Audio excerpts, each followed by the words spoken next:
Senhor, a Tua presença é real neste lugar.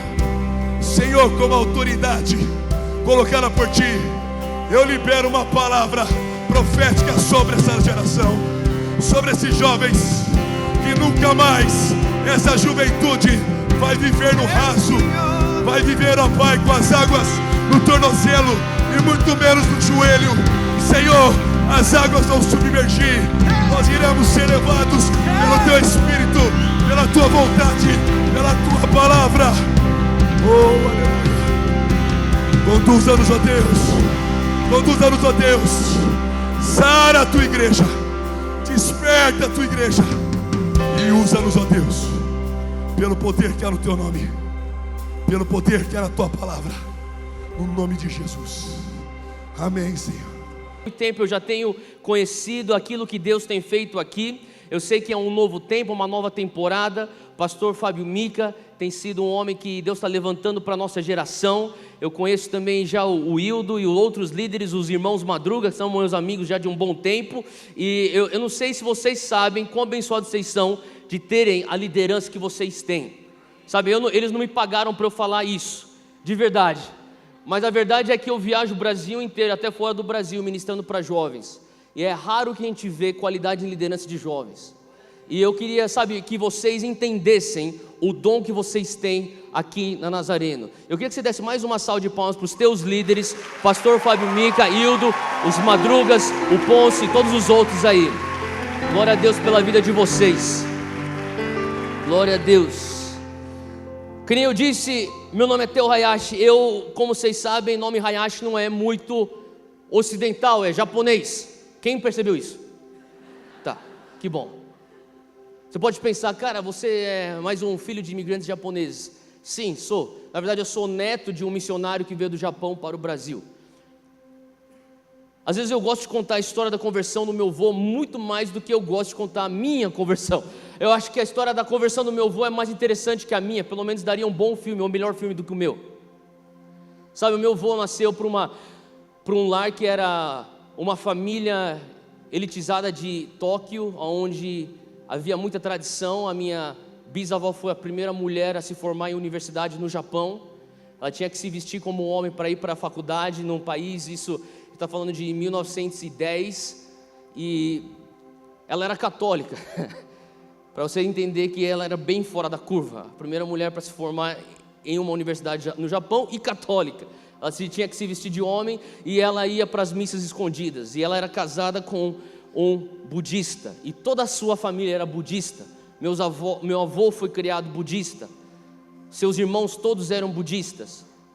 E aos 18 anos de idade, logo depois que ele entrou na faculdade para estudar odonto, ela faleceu. E ela era o pilar da vida do meu avô. Meu avô fala que ele tinha muito mais relacionamento com a sua mãe do que com seu pai. Na verdade, ele fala que ele não tinha nenhum relacionamento com seu pai.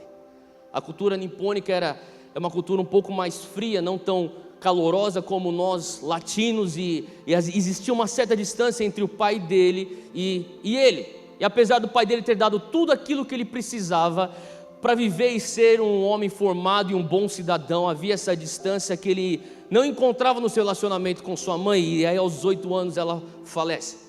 Ele conta que a história é a seguinte: ele está andando no centro de Tóquio, seu primeiro ano de faculdade, e ele está lembrando, depois de 4 meses do falecimento da sua mãe, ele lembra da sua mãe e ele está chorando pelas ruas.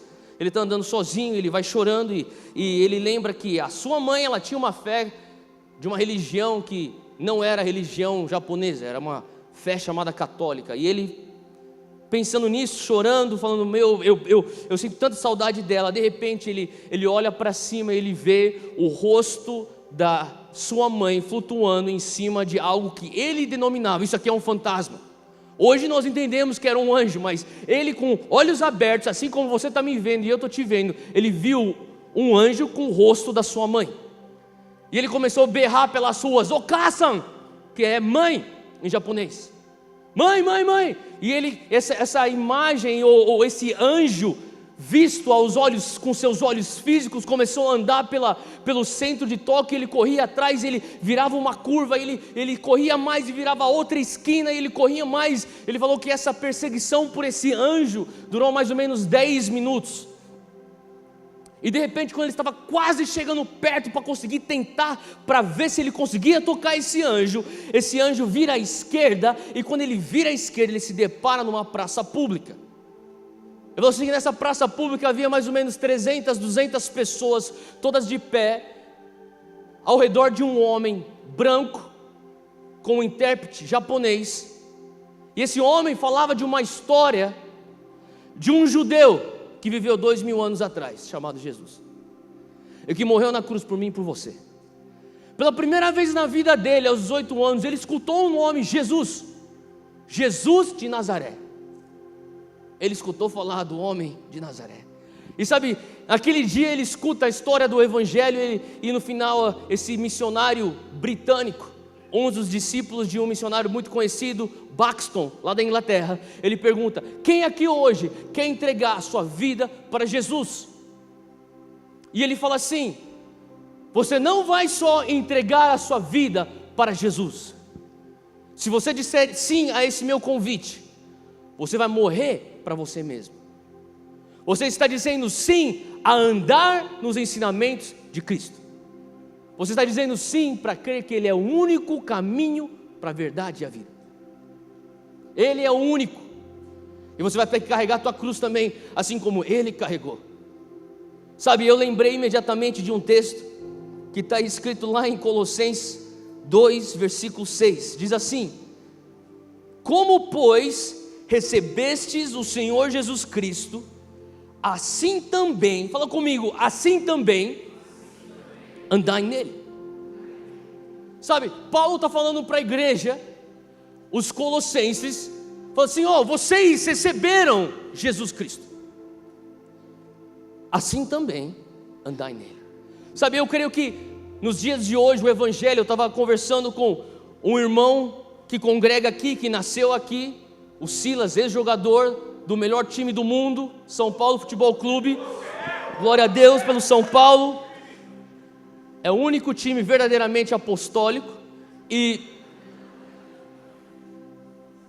se você for pensar, eu estava falando assim: Silas, eu lembro na época que eu assistia você na televisão.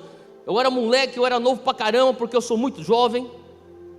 Eu não vou entregar quantos anos eu tenho aqui, mas eu falei, quando você jogava bola, assistia você pela televisão. E eu lembro que ser atletas de Cristo era uma coisa que era muito raro. De vez em quando você escutava falar assim: fulano de tal é crente, ele joga no tal time.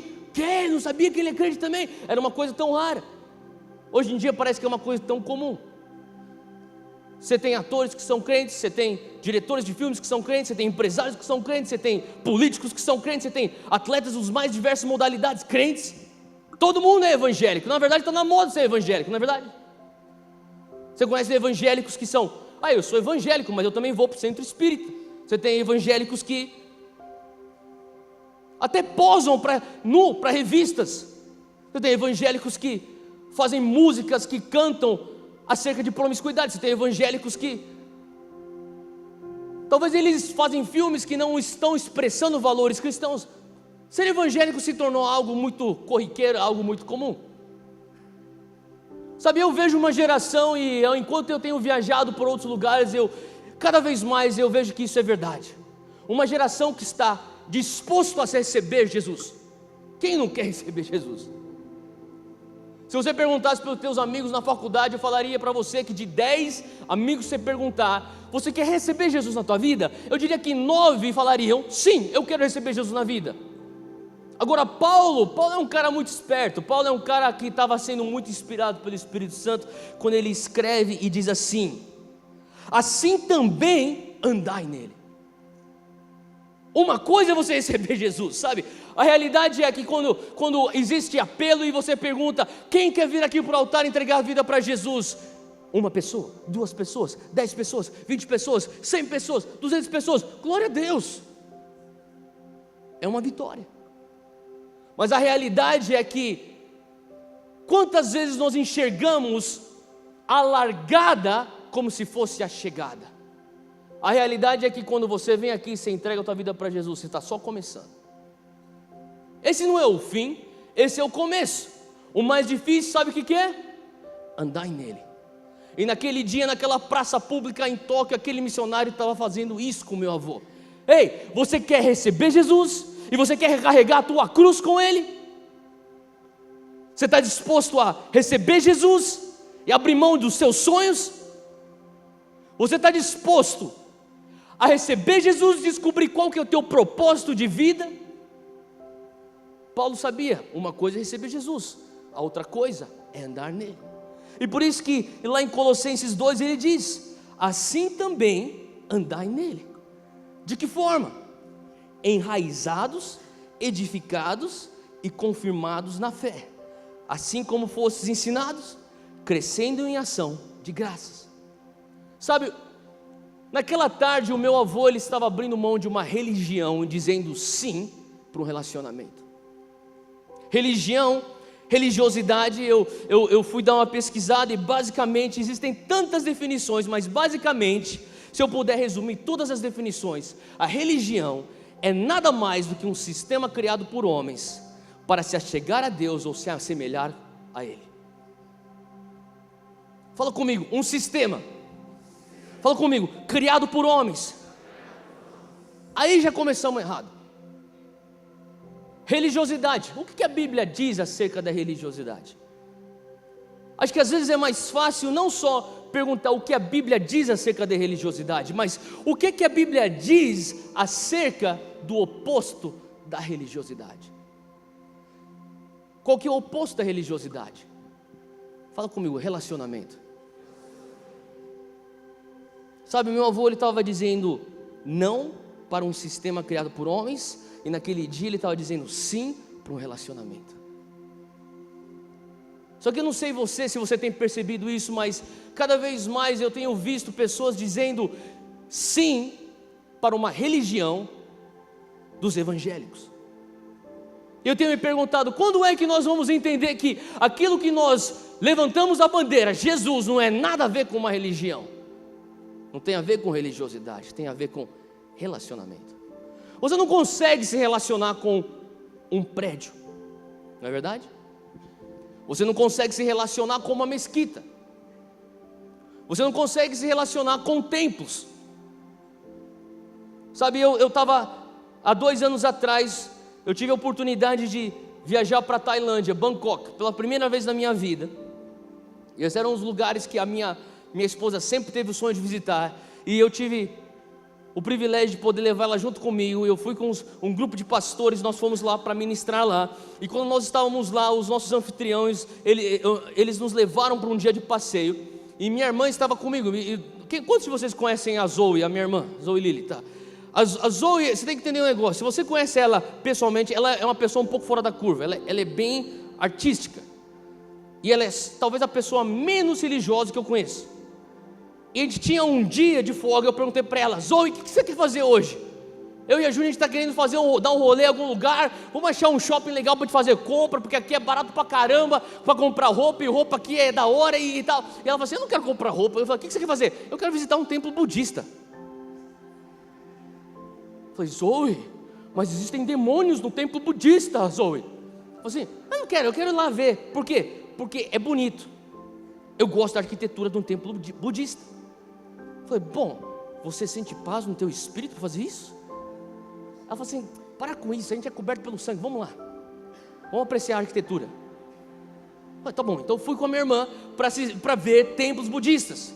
E tem um lugar lá no centro de Bangkok, perto do Palácio Real, que está cheio de templos. E na verdade o próprio templo, ou melhor, a própria arquitetura do Palácio Real lá de Bangkok é algo lindo. A gente chegou lá, eu estava de shorts, eu não podia entrar de shorts, eu tive que alugar uma calça que provavelmente 24 outros turistas também usaram aquela mesma calça suando. E eu estou lá com aquele negócio e assim que eu saí do trocador, a Júnia falou para mim assim, você tem noção que já passaram 24 pernas suadas aí? Não só pernas, e se o cara não usou cueca, o último cara? Eu falei, não, para com isso. E a gente saiu andando por aquele lugar lá que era cheio de palácio, cheio de templos, e eu comecei a olhar e, sabe, tinham templos que eram Cara, era uma arquitetura das mais bizarras, algo impressionante. Eu ficava olhando aquilo e falava assim: uau, Deus, uau. E eram cobertos por ouro, e tinham pinturas, e eram algo, sabe, era algo, não era uma coisa assim, um galpão de igreja evangélica. Era algo que levou dinheiro, que levou arte, que levou criatividade, que levou arquitetura, que não era uma coisa simples. E eu lembro que eu estava em um determinado momento sentado nos degraus, olhando para um templo, e eu ficava olhando e falava assim: uau. E naquele momento, naquele meu silêncio, no meio daquele meu cansaço, daquele calor e daquela sede que eu estava tendo naquele dia, era como se eu escutasse o Espírito Santo falando para mim: a sede do ser humano é tão grande por um relacionamento, que ele está disposto a pôr até ouro nesses templos. E você, por mim? Sabe, às vezes eu comecei a ver que meu coração entrou naquele lugar, olhando aquele ouro, e falou assim: cara, quem que vai ser o idiota para botar ouro num prédio? Quem que vai gastar tanto dinheiro para fazer esses prédios? E Deus começou a me confrontar acerca da minha revelação, daquilo que eu digo que eu sigo. Sabe, eu não sei você, mas eu sigo Jesus. Eu sigo uma pessoa. Eu não tenho um relacionamento com um prédio, eu não tenho um relacionamento com uma instituição, eu não tenho um relacionamento com uma mesquita, eu tenho um relacionamento com um ser humano. Mas sabe, eu creio que naquele dia onde meu avô estava diante daquele missionário, ele estava deparado com uma questão que era muito crucial. Se você disser sim para Jesus, você não diz sim só para você aceitá-lo, só para você recebê-lo. Você diz sim para andar nele. Para você andar com uma pessoa, você precisa de relacionamento. De acordo com a Bíblia, o oposto de religião é relacionamento. Eu comecei a meditar um pouco sobre essa história e sabe, meu avô aquele dia ele se converteu ao cristianismo. Mas mais do que se converter ao cristianismo, ele disse não a um sistema religioso falido. Mais do que dizer não a um sistema religioso falido, ele disse sim a uma pessoa. E mais do que dizer sim a uma pessoa, ele disse sim aos planos que aquela pessoa tinha para ele. Sabe, as pessoas falam: Theo, eu sou contra a religiosidade. Sabe, o maior sinal que você é contra a religiosidade é que você está vivendo o plano de Deus para a tua vida. Você não consegue viver um plano que alguém tem para você se você não tem relacionamento com essa pessoa para descobrir esse plano. Faz sentido? Olha só o que a Bíblia diz. Ela fala aqui assim: recebestes o Senhor Jesus, assim também andai nele, enraizados e edificados nele, e confirmados na fé. Fala comigo, enraizados. Fala comigo, edificados. Fala comigo, confirmados. Sabe, eu fico às vezes falando com alguns jovens, e de vez em quando eu sou convidado para pregar em alguns lugares, e sempre tem um jovem que me puxa de canto e fala assim: ô Theo, chega aí rapidinho, eu tenho uma coisa para falar para você. O que foi? Cara, eu quero mais de Deus, eu estou seguindo aí você nas redes sociais, eu estou escutando as tuas mensagens no YouTube. Cara, eu quero isso, cara. Só que essa igreja aqui que eu estou aqui, ó, essa igreja, e começa a falar mal do pastor, começa a falar mal da sua própria igreja. Sabe, o que eu mais vejo são hoje em dia, com a internet, cada um tem um púlpito, não é verdade? Todo mundo tem um púlpito. Você quer falar alguma coisa, pega o teu celular, grava, joga no YouTube. Daqui a pouco você vai ter meia dúzia de trouxa te seguindo. Qualquer um pode começar uma coisa na internet.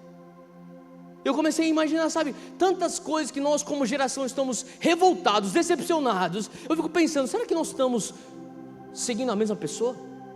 Será que a nossa fé está enraizada, edificada e confirmada numa pessoa ou numa cultura evangélica? Porque a realidade é que a cultura evangélica vai te falhar. E quando você se decepciona com uma cultura evangélica, você é nada mais diferente do que o religioso. Agora, a Bíblia é clara: não só receba Ele, anda nele. E a pergunta que não cala: o que é andar nele? O que é andar nele? Se eu pudesse resumir o que significa para mim andar nele, é viver o propósito dele em mim. Eu quero saber, Deus, por que eu fui criado? Abre comigo num texto aqui muito importante. Eu acho que você tem que ter. Eu amo esse texto, Atos 17. Abre aí comigo, Atos 17. Isso aqui é Paulo novamente. Ele está falando. E Paulo, ele é muito sagaz. Ele está falando sobre um Deus desconhecido. Então, essas pessoas acharam um altar, e eles acharam esse tal de um busto de um Deus desconhecido. E Paulo, ele pega esse gancho para falar dele, para falar de Jesus para essas pessoas. E ele fala sobre esse Deus desconhecido. Olha só o que ele fala no versículo 26. Esse Deus desconhecido, de um só fez ele todos os povos. Fala comigo, todos os povos. Fala para quem está ao teu lado: Deus te fez. Sim, você crê nisso? É melhor você falar isso com fé, que Deus te fez, senão a pessoa vai pensar que você pensa que ela veio do macaco. Outro dia eu fui ontem eu fui levar o meu filho recém-nascido, 3 semanas de idade, pro pediatra, e ele começou a falar assim: olha, esses reflexos aqui, ó, são os mesmos que os nossos ancestrais, os macacos. Eu falei: pode ser teu ancestral, o meu não é. Eu não vim de macaco. Fala comigo, Deus me fez. De um só fez ele todos os povos, para que povoassem toda a terra, tendo determinado os tempos. Fala comigo, tempos. Fala comigo bem forte: Deus determinou meu tempo. Por que você está aqui vivo em 2016? Porque Deus determinou que fosse assim. Por que você não nasceu na época de Pedro Álvares Cabral? Porque Deus determinou que você nascesse agora. Porque você não estava vivo na época na Idade Média? Porque Deus determinou que você estivesse vivo agora. Porque você não estava vivo na época da ditadura? Porque Deus determinou que você nascesse agora. Deus determinou o teu tempo. Não só determinou o teu tempo, como tendo determinados tempos anteriormente estabelecidos, e o quê? Fala comigo, lugar. E os lugares exatos em que deveriam habitar. Em outras palavras, Deus determinou o momento que você tem que estar nascido, o momento que você nascer, o momento que você tem que viver, e Deus determinou onde. Por que você não nasceu no Japão, que nem meu avô? Por que você vive no Brasil e no México? Por que você hoje mora em Campinas e não mora em Oslo, na Noruega? Porque Deus determinou. Sabe, quando você começa a entender esse Deus, eu creio que a jornada do meu avô foi muito como um exemplo para mim, que me inspirou, porque eu entendi. Sabe, aquele dia naquela praça ele disse sim para Jesus. Eu digo sim para um relacionamento, eu digo não para um sistema religioso. Eu digo sim para recebê-lo, e eu também digo sim para andar nele. Eu digo não para aquilo que uma religiosidade ou tradição impunham sobre mim. Você vai ser budista. Eu digo não a isso. Eu digo sim para carregar minha cruz. Então carregar tua cruz quer dizer que você vai ser deserdado. E foi justamente isso que aconteceu com ele. Eu não estou falando que ele vai ser deserdado de um apartamento, de 2 carros legais, de um sítio. Não. Ele foi deserdado de muita coisa. Mas para ele pouco importava. Ele entendeu a cruz. E aquele dia ele disse sim para Jesus. Ele disse não ao sistema religioso. Ele disse sim ao propósito de Deus. Ele disse não à herança humana terrena dele. E depois de 5 anos ele estava casado. E depois de 2 anos casado, ele teve um sonho profético de o Vale dos Ossos Secos dentro do Amazonas. E 3 semanas depois ele estava num pier, sentado, olhando para o horizonte no mar. E ele viu um barco vindo lá no fundo, pequenininho aquele barco. Ele ficou olhando aquele barco, ele estava orando, estava passando tempo com Deus, como ele fazia. Já fazia mais 7 anos que ele já estava andando com Jesus. E ele, com seus 24 anos de idade, ele escutou uma voz audível que falava: é para esses povos que você vai. Ele olhou para o redor, não tinha ninguém. Ele estava sozinho, ele estava totalmente sozinho naquele cais, naquele pier, não tinha ninguém por perto. Ele ficou: será que eu estou ficando louco? Será que eu estou ficando maluco? Será que eu pirei o cabeção? E de repente aquele barco começou a vir mais perto. E assim que ele chegou, aquele barco chegou bem naquele pier, pulou o primeiro marinheiro com a corda. Ele perguntou: ei, de onde que esse barco está vindo? Eu falei: esse navio é o navio Maro, ele está vindo do Porto de Santos. Ele falou assim: Deus está me chamando para o Brasil. Ele voltou para casa, falou para a esposa dele, a minha avó: Deus está nos chamando para o Brasil. Minha avó já tinha tido sonhos também, outras confirmações, e ela sabia que era algo que Deus já estava trabalhando no coração deles. Eles falaram assim: vamos pegar nossa filha, tinha uma só filha, nascida no Japão, entraram no Japão, entraram no barco, saíram do Japão e foram para o Brasil. Chegaram aqui no Amazonas, para evangelizar as pessoas no Amazonas.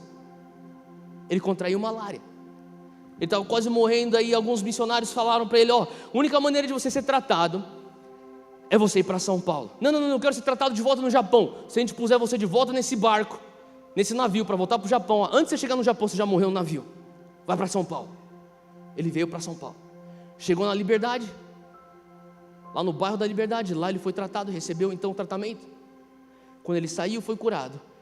Missionários da Metodista Livre falaram: nós queremos começar uma junta da Metodista Livre só para japoneses imigrantes. Você topa ser o fundador dessa junta? Sim. E é assim que nós estamos no Brasil. Eu lembro quando eu era pequeno e meu avô morreu quando eu tinha 19 anos de idade. Eu estava morando fora nos Estados Unidos já. Eu lembro uma vez eu voltei da classe, eu estava fazendo faculdade, psicologia. Eu lembro que eu voltei para a classe e tinha um recado do meu colega que dividia o quarto comigo. Falou assim: ó, tua mãe ligou aqui, falou que você tem que ligar rapidamente, imediatamente, urgentemente para o Brasil. E eu liguei para minha mãe, e eu mais ou menos já sabia o que era. Ela falou: teu avô faleceu hoje. Ele tinha 92 anos de idade. Eu falei: mãe, e como que vai ser? Você quer que eu pegue um voo para voltar? Você quer que eu... Ela falou assim: não, você fica aí, continua estudando, tá tudo bem aqui. Você sabia que era bem provável que quando você falou tchau para ele, antes de você se mudar para os Estados Unidos, que seria a última vez que você viria a ele? Eu falei: é verdade.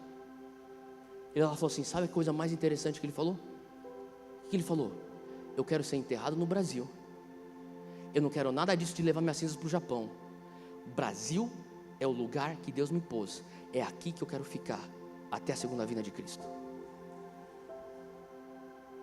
Sabe, quando meu avô tinha seus 68 anos de idade, seu pai morreu no Japão e o seu irmão me ligou para ele e falou assim: ei, você quer voltar aqui para pegar a tua herança? Ele respondeu: eu não tenho herança desde os meus 18 anos de idade. Isso que é receber Jesus e andar nele. Sabe, houve um processo na vida dele, e eu creio que eu estou nesse processo também, e eu quero também orar para que muitos venham entrar nesse processo hoje, que é viver justamente na contramão da religião.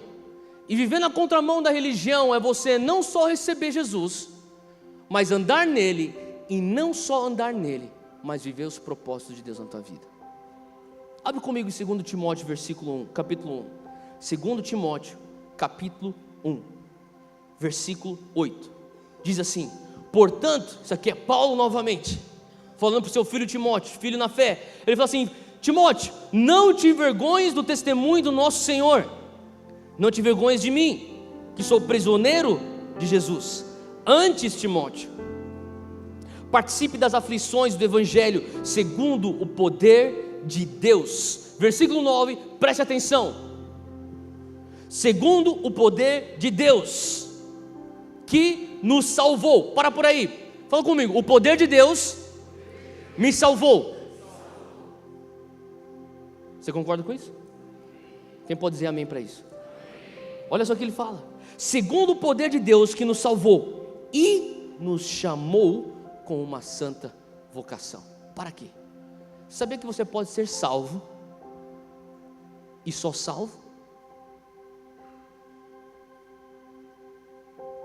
Você sabia que você pode ser salvo e ser chamado com uma santa vocação? Eu não sei você, mas eu não quero ser só salvo. Sabe, talvez você não tenha a história de um avô que nem o meu, mas eu vou falar para você como um neto de uma pessoa que fez algo que eu admiro tanto. Querendo ou não, seja no meu consciente ou no meu inconsciente, o exemplo dele paira sobre minha vida. E eu fico pensando: o meu avô não passou por tudo, a minha mãe não se sacrificou por tudo que ela se sacrificou. Mais ainda, o meu irmão Jesus não morreu por mim para que eu vivesse só salvo. Eu quero viver chamado. Sabe, o maior sinal que você está andando nele, que você disse não a uma religião e sim para um relacionamento, é que você fala: Jesus, eu quero andar contigo, porque quando eu ando contigo, eu descubro o meu chamado, e quando eu descubro o meu chamado, eu posso no final da minha vida dizer que nem Paulo disse: eu combati o bom combate, eu guardei a carreira, eu corri a carreira e eu guardei a minha fé. Sabe, eu quero que você entenda uma coisa. Eu falei que eu não ia revelar a minha idade, mas eu vou revelar. Eu tenho 35 anos de idade, não parece, né? Fala, não parece. Eu tenho 35 anos de idade, e uma coisa eu tenho pedido para Deus: Deus, eu quero estar ativo no meu chamado até meus 85 anos. Eu tenho falado para Deus: Deus, eu quero viver até meus 95 anos. Eu quero passar a minha última década mudando talvez o rosto ou a maneira de eu trabalhar no ministério. Talvez eu esteja no ministério de uma maneira diferente. Talvez apenas aconselhando, talvez dando consultoria apenas, talvez não viajando, não pregando tanto, talvez só discipulando algumas pessoas estratégicas. O meu sonho é que eu venha correr essa carreira forte, da maneira que eu estou correndo, até os meus 85 anos de idade. Em outras palavras, eu tenho 50 anos.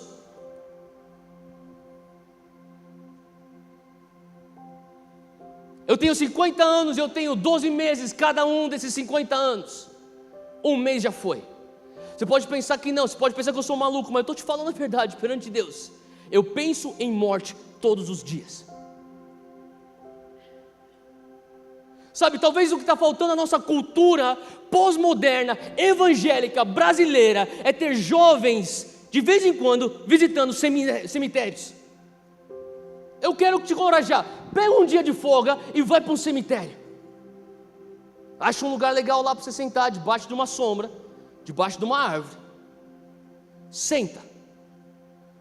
Acha alguns túmulos para você observar e fica olhando. Fica lá uns 20 minutos e pensa na vida. E pensa que um dia você vai estar lá. E pensa que hoje você não está lá. E pensa que alguém morreu por você. E pensa que você não só recebeu essa pessoa que morreu por você. E pensa que você é chamado para andar nele. E pensa que Ele não só te chamou para você ser salvo, mas Ele está te chamando para você viver tua santa vocação. Sabe, você quer ser contra a religiosidade, você quer ser em favor de um relacionamento com Ele. A melhor maneira que você pode fazer isso, viver teu chamado. O que você nasceu para fazer?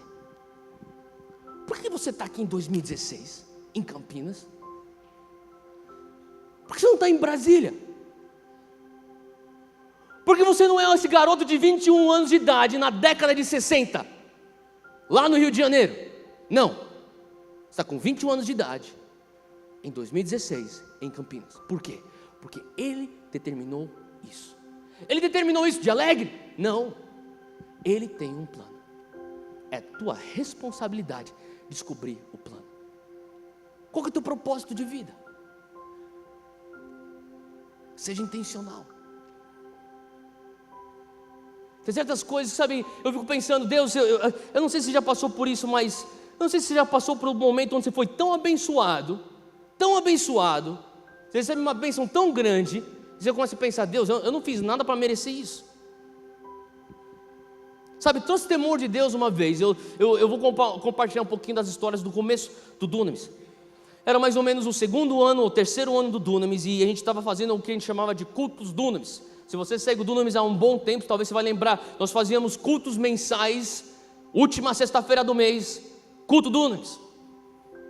A gente alugava um teatro, a gente fazia os cultos por lá, e de repente o teatro começou a ficar pequeno, porque as pessoas vinham. A gente falou assim: a gente tem que ir para um lugar maior, e tinha uma igreja lá no centro de São Paulo, uma igreja coreana. Eu era amigo dos pastores lá, eu falei assim: vocês talvez não entendam, mas existem jovens brasileiros famintos por Deus, e a gente está procurando um lugar para fazer um culto numa sexta-feira à noite. Eles falaram assim: faz aqui então. A gente fez nesse lugar, esse lugar talvez era mais ou menos o tamanho desse salão, desse auditório.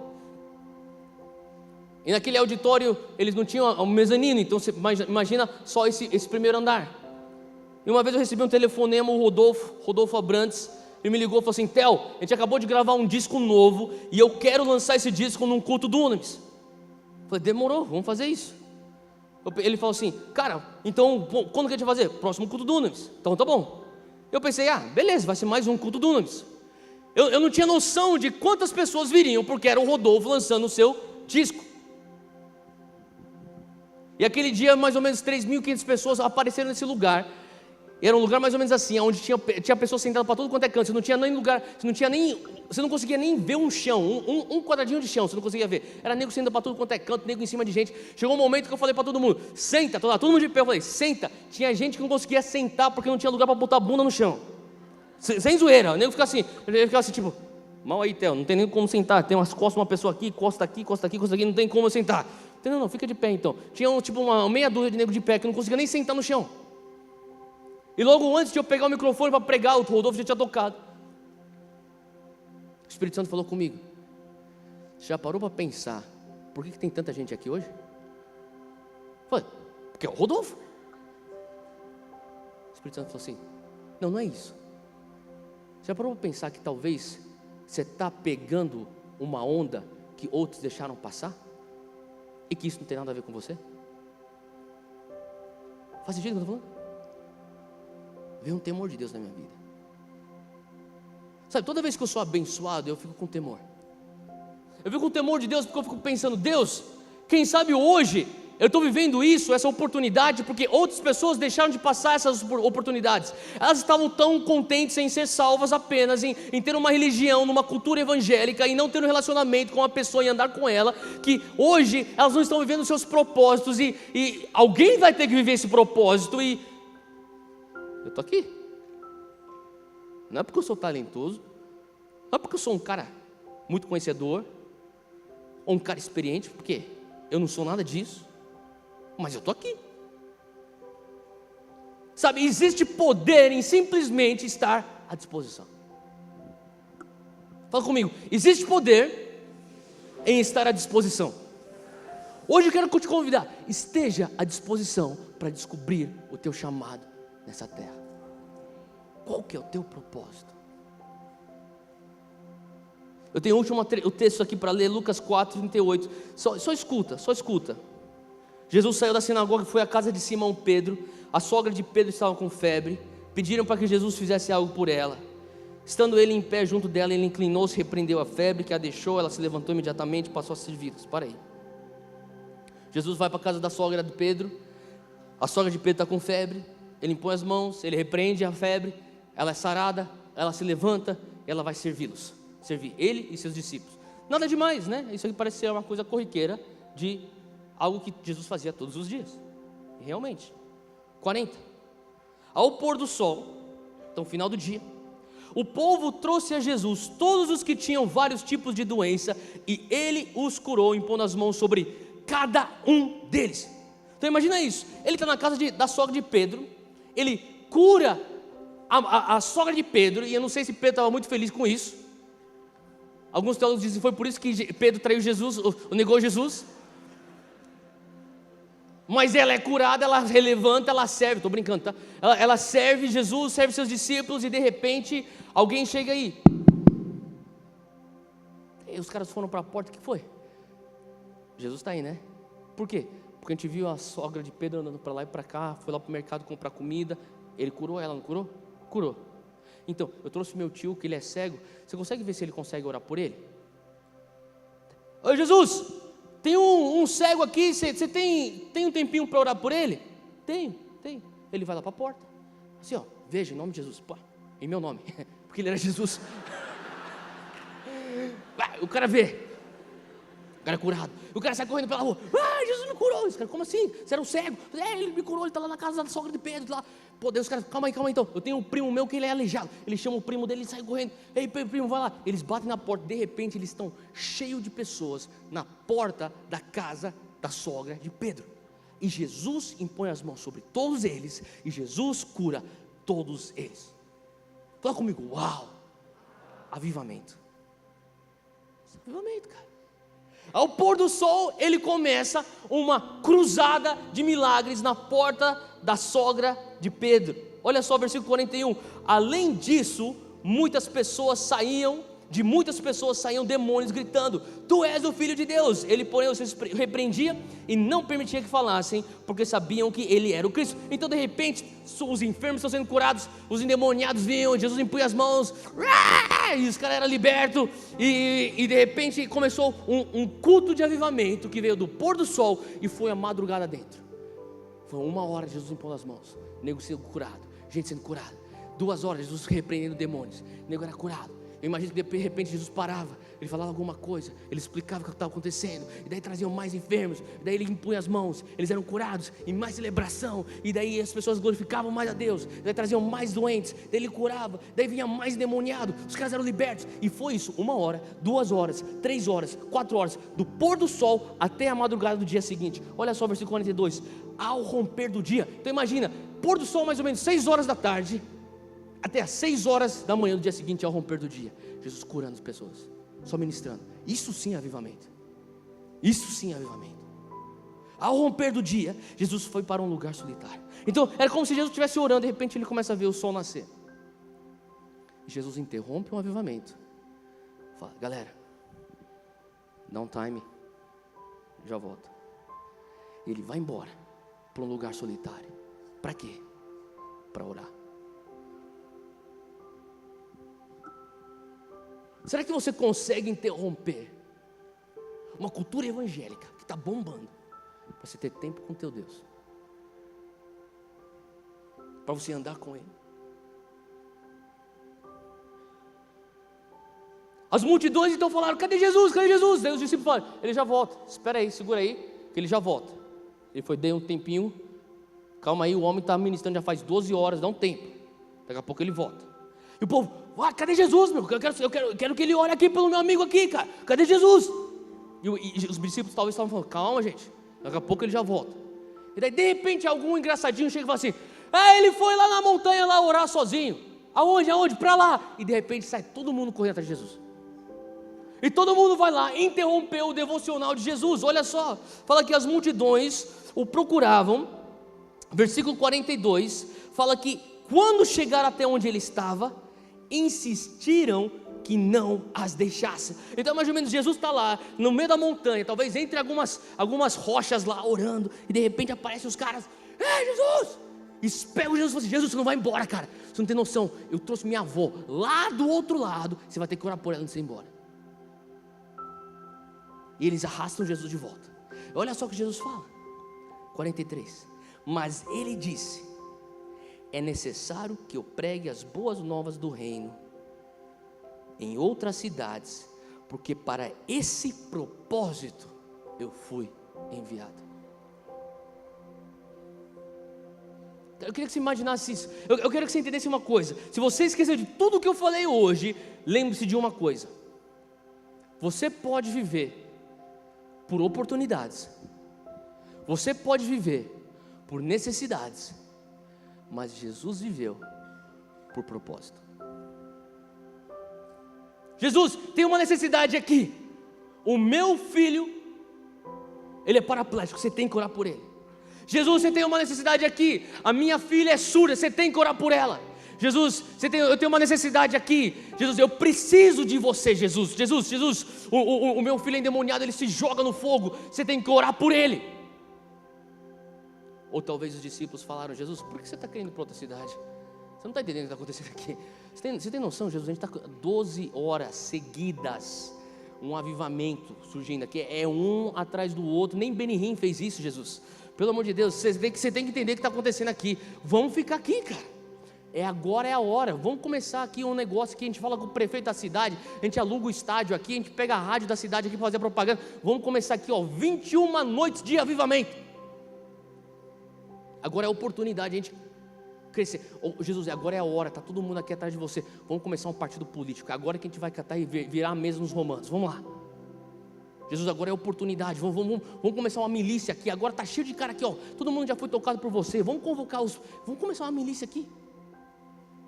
Jesus via uma oportunidade.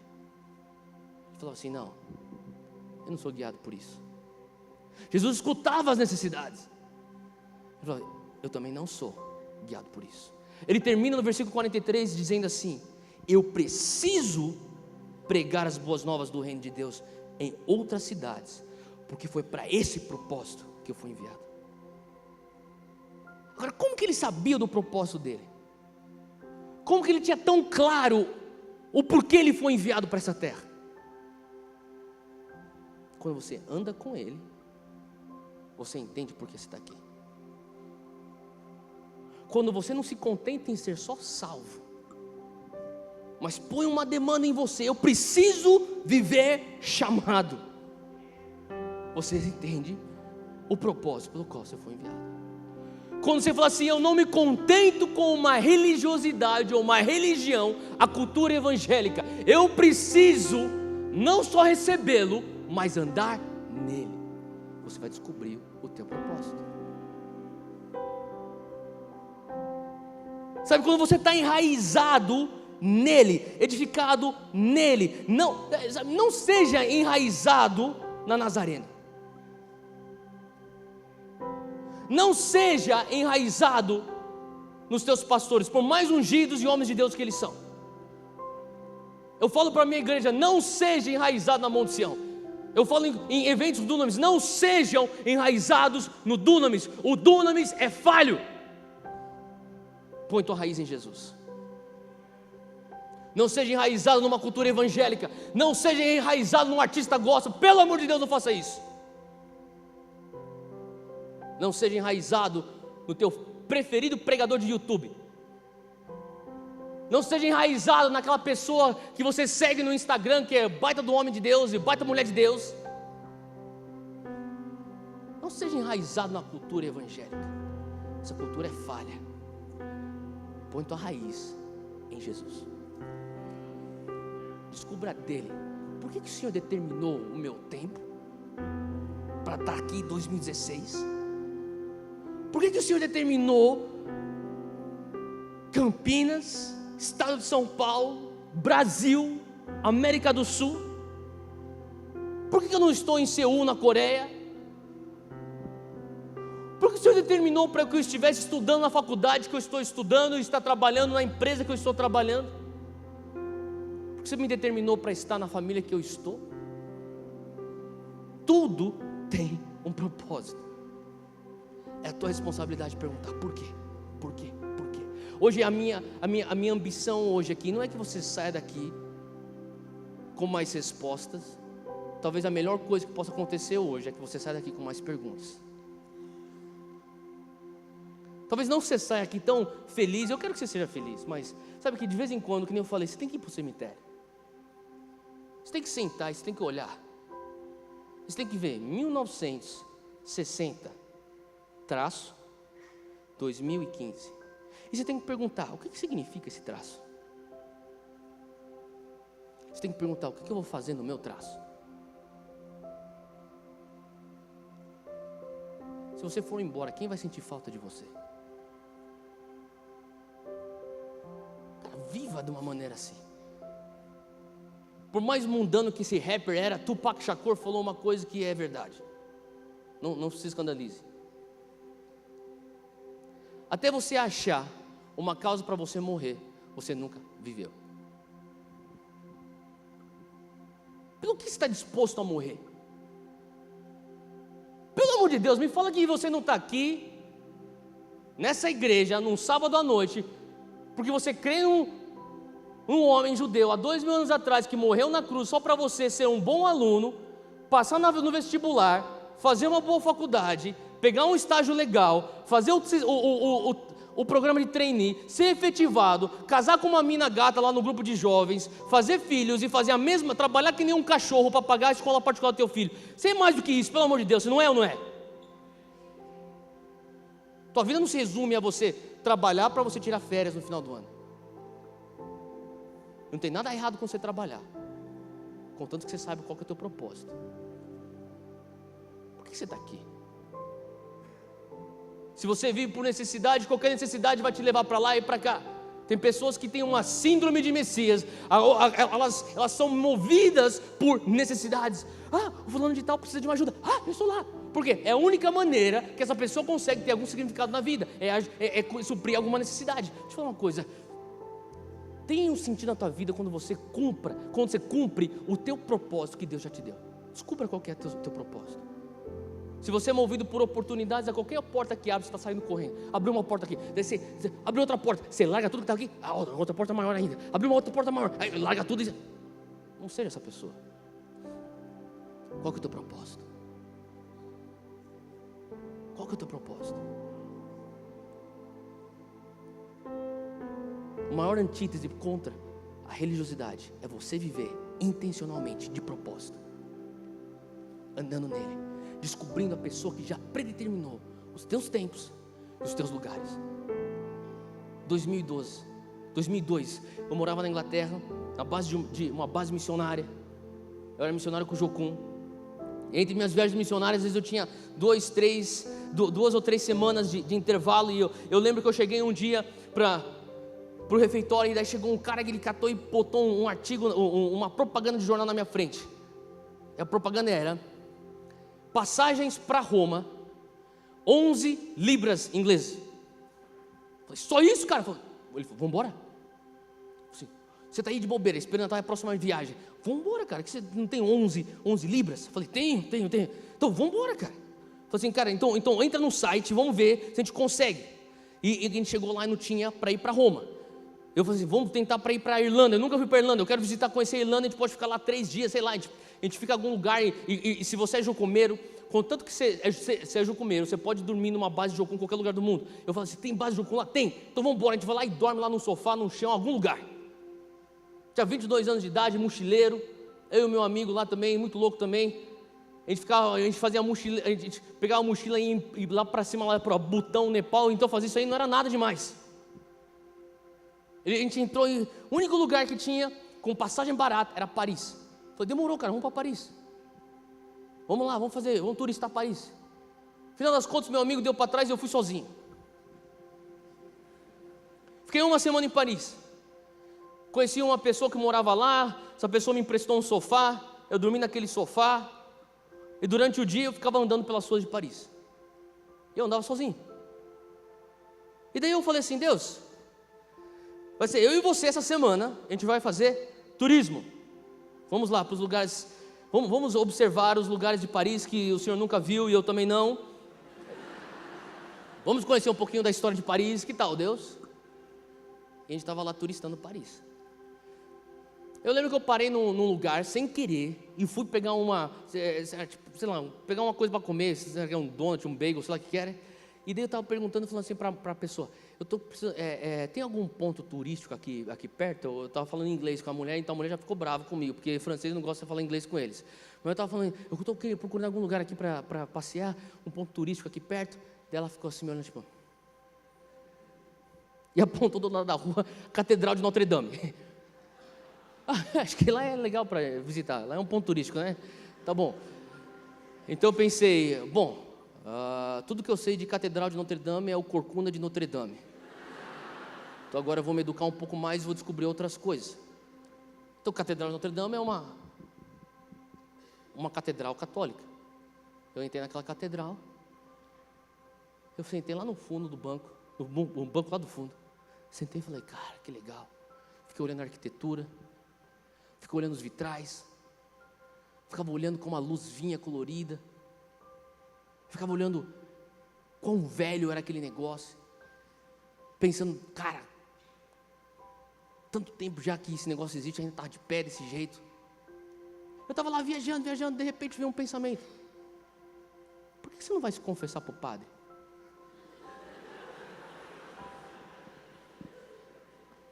Eu falei, cara, estou aqui sozinho. Não tem nenhum colega protestante para me julgar. Nunca confessei para o padre. Na minha vida, eu nunca tinha confessado para o padre. Cara, eu era sempre curioso. Eu assistia aqueles filmes da confissão para o padre e eu pensava, o que os caras fazem lá dentro daquela cabine? Falei, hoje eu posso descobrir. Falei, eu vou lá. Daí eu criei uma coragem e falei, estou olhando, ninguém está me vendo, ninguém me conhece, e eu entrei na fila. Falei, vou confessar para o padre. Eu nunca tinha feito uma confissão para o padre. Até a pessoa entrava, Ela saía chorando com lencinho. Entrava o próximo, saía chorando com lencinho. Falei, caramba, o que está acontecendo lá dentro? E daí, de repente, chegou, comecei a ficar um pouco mais nervoso. Eu falei, Deus, tudo bem se eu fizer isso? É pecado se eu entrar para confessar com o padre? Eu senti paz no meu coração. Falei, então eu vou confessar.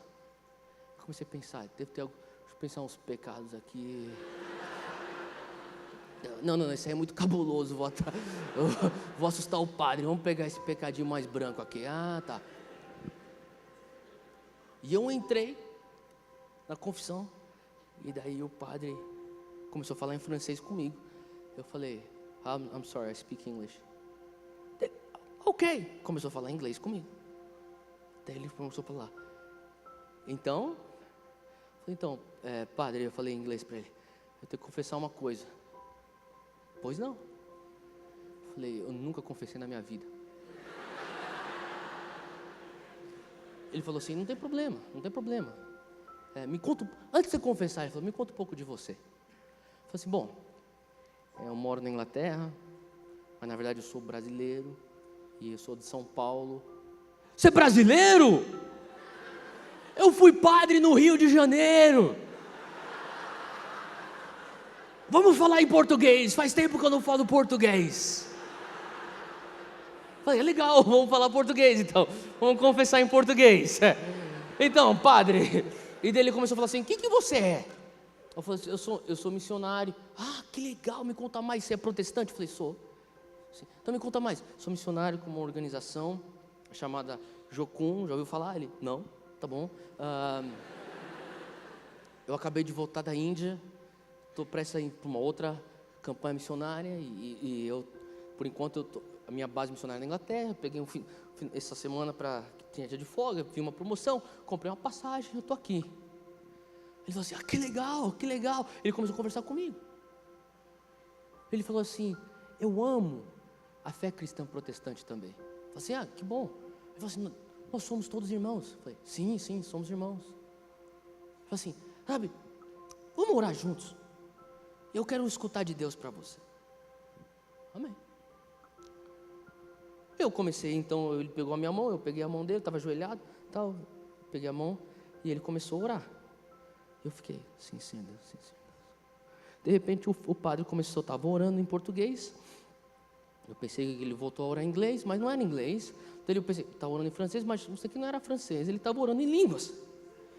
Daí o padre começou a chorar. Eu falei, cara, esse padre é dos meus. Eu falei, sim, Senhor, chora bacana, ora bababa socorro. E eu comecei a orar em línguas junto com o padre. Eu sei que pode escandalizar alguns aqui, mas eu te garanto que eu sou cristão também. Eu sou nascido de novo. E a gente começou a orar em línguas. E a presença de Deus veio naquele confessário.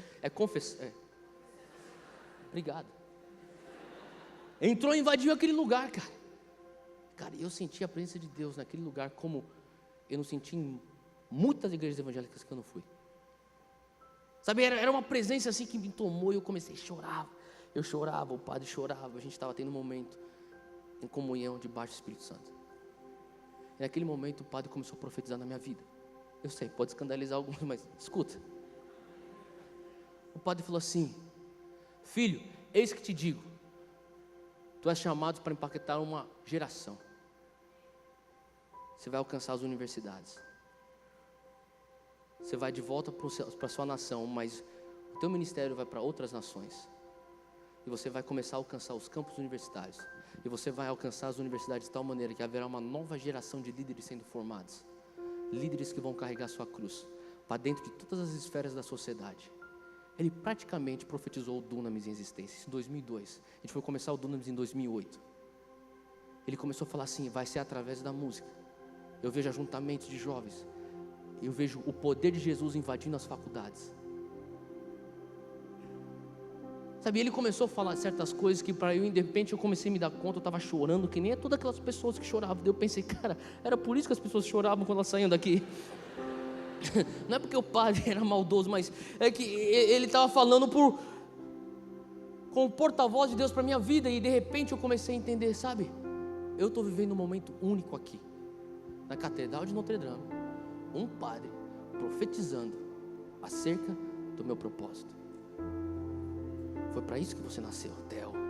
Você vai invadir as universidades, você vai trabalhar com jovens.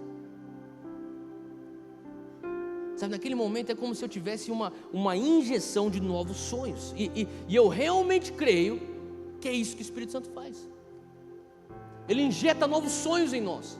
Quando nós falamos, ei Deus, eu não sou contente, eu não estou contente apenas em te receber, eu quero andar contigo. Deus, eu não quero ser só salvo, eu quero ser aquele que vive chamado por ti. Eu não quero simplesmente estar por aí na cultura evangélica, eu quero estar enraizado em Jesus e não numa cultura evangélica. Eu quero estar edificado em Jesus, não numa celebridade gospel, em Jesus.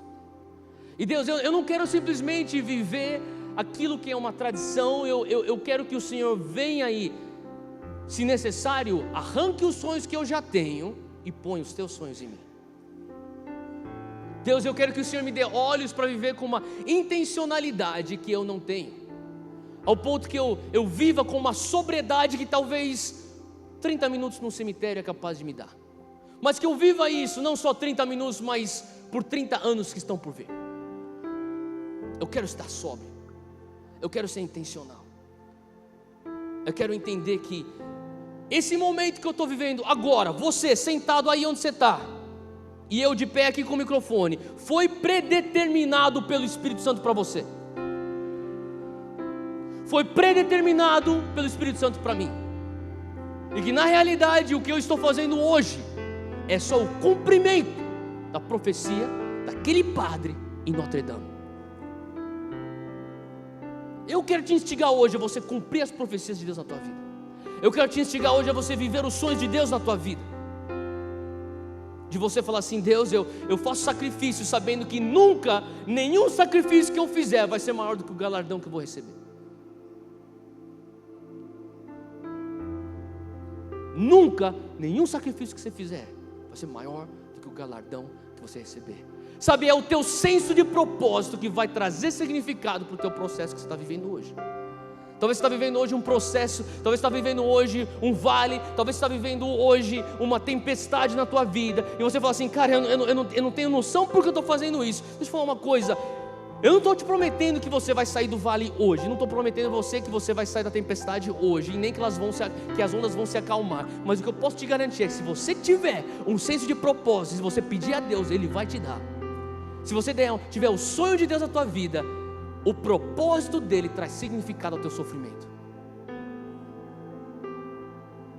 Eu não prego um evangelho que fala que você não vai ter sofrimento, mas eu prego um evangelho que te fala o porquê que você está passando, por que você está passando.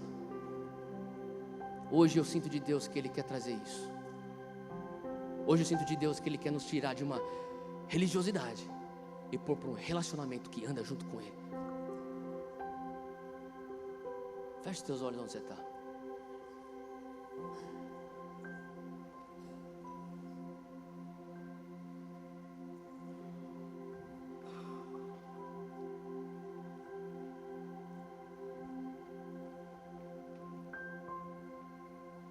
Aquieta teu espírito.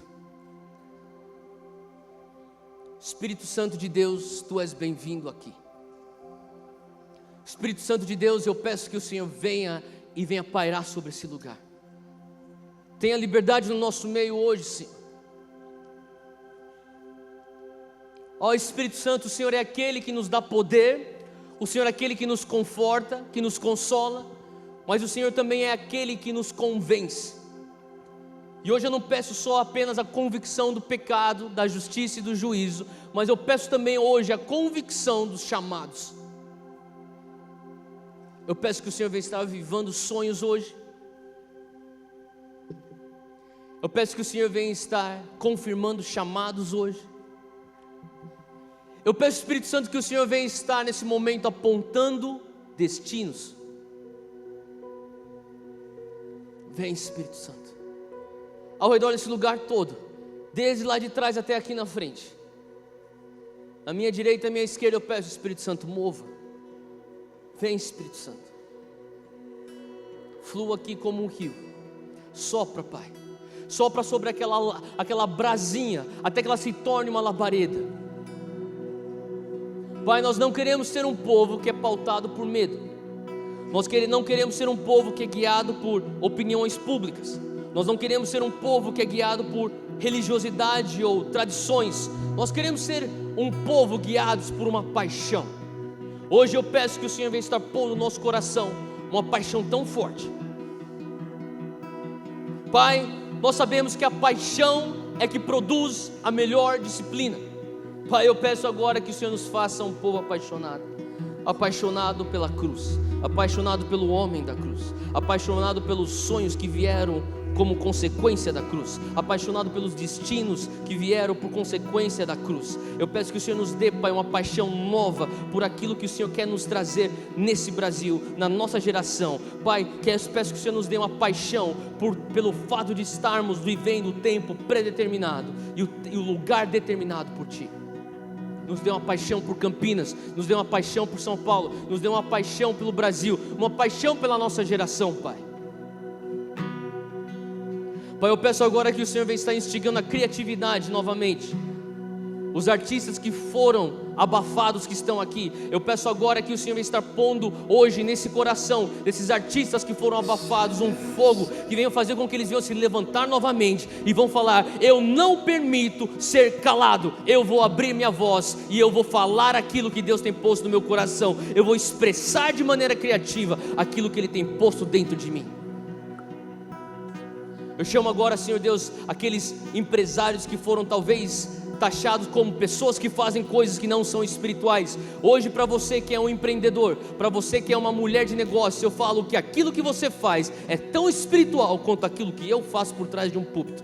Deus tem um chamado para você no mundo empresarial, que você venha a ser capacitado agora pelo Espírito Santo. Faça recursos, abençoe e expanda o reino de Deus. Eu falo para você que você tem sentimento na política: eu quero ser uma voz de justiça na política. E talvez algumas pessoas vieram com a mentira que política não é lugar de crente. Eu falo para você: não para essa mentira. Eu quebro essa mentira agora em nome de Jesus. Eu falo: levante-se como uma voz de justiça para a tua geração. Levante-se como uma voz para aqueles que não têm voz. Seja você a voz daqueles que não têm voz. Para você que é chamado para usar da tecnologia, da comunicação para expandir o reino de Deus, você não é um evangelista de segunda classe. Você não é um ministro do evangelho de segunda classe. Você que Deus dotou a entender tecnologia, hoje Deus dá para você de volta esse manto do evangelismo, da propagação do evangelho, da propagação dos valores do reino de Deus. E eu digo para você, eu afirmo você hoje publicamente: o teu chamado é honroso. O teu chamado é tão honroso de um evangelista que lota estádios e prega o evangelho. Deus está te vendo servindo atrás daquela tela de computador. Deus está te vendo servindo atrás daquela câmera. Para você que está dentro das salas de aula, no ramo da educação, seja ela do ensino fundamental até o superior, eu digo para você: lá é a tua congregação, e Deus se agrada de você como um pastor que prega o evangelho através da educação. Nós precisamos mais de pessoas como você. Não se esconda atrás da mentira do diabo. Não permita a mentira do diabo te abafar e pensar, enquanto você pensa, eu só posso ensinar a Bíblia. Não, que você passe os princípios do reino de Deus enquanto você ensina a história. Que você passe dos princípios de Deus enquanto você ensina a química. E para você que quer ir no ramo da saúde e você pensa, eu sirvo algo que é simplesmente lógica e ciência. Não, eu digo que Deus cura sobrenaturalmente, e Deus cura através da ciência, e Deus usa as tuas mãos para o ministério da cura. Qual é o teu propósito hoje à noite? O teu propósito vai trazer o significado ao teu processo. Mais Deus, mais Espírito Santo. Eu não sei você, mas eu sinto que hoje à noite é uma noite onde o Espírito Santo ele quer confirmar chamados. E o Espírito Santo ele quer soprar e tirar a poeira de sonhos que foram postos nas estantes. Eu estou falando para você que tem vivido esses últimos anos, talvez os últimos meses, simplesmente numa rotina, parece um robô, e você fala: cara, eu tô sem vida, eu preciso de vida, sabe? Eu te chamo hoje para você ficar no centro da perfeita vontade de Deus e sentir teu coração pulsar mais uma vez. Quando foi a última vez que você chorou por algo, que você acreditava tanto naquilo? Quando foi a última vez que você se irou tanto por uma coisa que te deixava indignado? Quando foi a última vez que você riu à toa? Deus te chama para você viver uma vida espaçosa, viva. Você vai ter isso quando você estiver no centro da perfeita vontade de Deus. Eu não estou te garantindo que vai ser fácil, eu não estou te garantindo que vai ser só um mar de rosas. Provavelmente não vai ser, mas vai ter significado. Isso sim vai ter significado. Se você está aqui hoje à noite e você fala: cara, eu estou cansado de viver algo que parece que está sem sentido, está sem propósito. Ou talvez você já viveu com um propósito, mas por alguma circunstância você abriu mão disso e você fala assim: eu quero ter isso mais perto de mim. Eu creio que o Espírito Santo está aqui hoje, ele pode reacender essa chama em você. Se você está nessa situação, sai de onde você está, vem aqui para frente. Eu quero orar por você. Eu quero orar para que a chama do Espírito Santo venha pegar fogo no teu peito mais uma vez hoje. Que Deus venha te dar novos sonhos, que Deus venha te dar novas visões, que Deus venha te dar novas ideias, que Deus te dê novas chaves hoje. Onde você estiver, você fala assim: Deus, eu preciso voltar a não viver só salvo, mas eu quero viver chamado. Eu não quero simplesmente te receber, eu quero andar contigo. Eu não quero viver uma religião, eu quero um relacionamento. Aonde você estiver nesses lugares, sai de onde você está e vem para frente. Acha um lugar, se tiver cheio aqui o altar, se ajoelha no corredor. Deus vai te tocar onde você estiver, mas sai da onde você está. Faça esse ato profético de sair onde você está e se põe de joelho na presença dele. Mas, Senhor, enquanto a banda adora, nós vamos deixar o Espírito Santo continuar agindo no teu coração, e depois nós vamos voltar para orar. Mas a gente vai adorar o Senhor com mais uma canção antes da oração.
Eu quero mais de ti, Deus.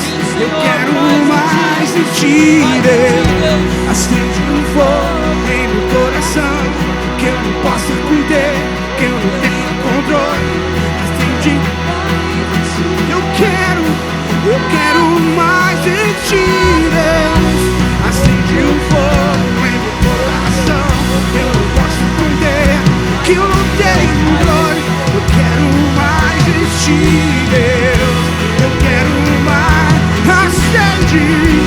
Acende um fogo em meu coração que eu não posso conter, que eu não tenha conta.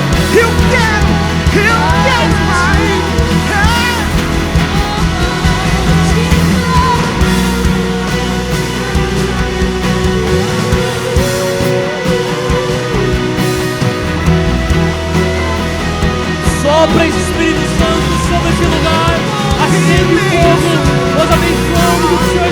dizendo: nós queremos mais.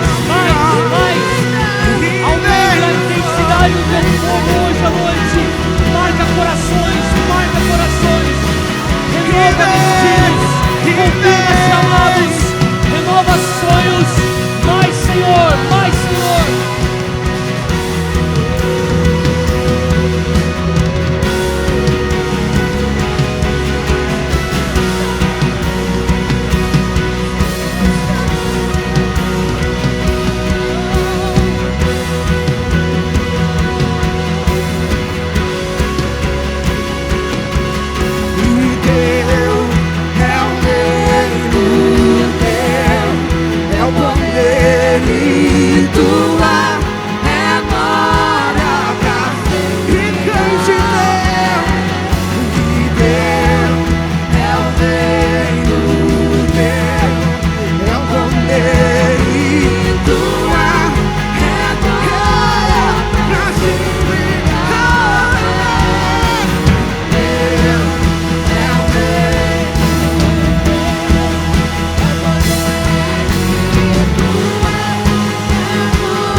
Senhor,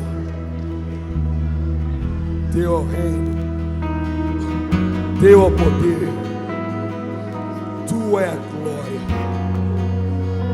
Senhor, leve-nos a um relacionamento mais íntimo contigo. Que os teus filhos e tuas filhas entendam que o Senhor nos alcançou e nos salvou. Que o Senhor deseja se relacionar conosco, ter intimidade conosco. E a intimidade é para aqueles que te buscam, é para aqueles que te temem. Que haja uma busca incessante da tua igreja. Que nós sejamos jovens apaixonados pela oração, apaixonados pela tua palavra. Jovens que estão arraigados no Senhor, arraigados naquilo que o Senhor diz. Pai, desperta essa geração. Senhor Deus, em teu nome, todos os planos malignos contra essa geração, contra esses jovens, sejam frustrados em nome de Jesus. Senhor Deus, alargue as tendas, amplie as visões, puxe as cordas, fique as estacas para o novo do Senhor nas nossas vidas. Senhor, levanta os teus filhos. Obrigado por tua palavra. Senhor, acende o fogo em nosso coração. Senhor, a Deus, que haja paixão pelo teu nome, paixão por ti, paixão por pessoas. Que nós andemos na vertical, porque é do alto que nós recebemos para oferecer ao necessitado, para oferecer ao perdido, para oferecer àquele que está andando em outros caminhos. O Senhor nos colocou neste lugar, o Senhor nos levantou nessa geração para ser seus embaixadores. Senhor, em teu nome, Jesus, coloca no coração do teu povo o desejo de te amar mais e mais, o desejo de cumprir o propósito que o Senhor deu a eles. Obrigado, Senhor. Obrigado por esse tempo.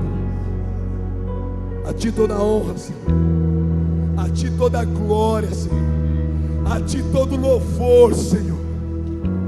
Nós somos teus filhos, teus servos, e tu és o cabeça, o Senhor. Obrigado, Senhor, por esse tempo. Obrigado, Senhor, por este culto. Obrigado, Senhor, pela manifestação do Senhor. Senhor, nos conduza através do teu Santo Espírito, em nome de Jesus. Em nome de Jesus. Em nome de Jesus. Aleluia.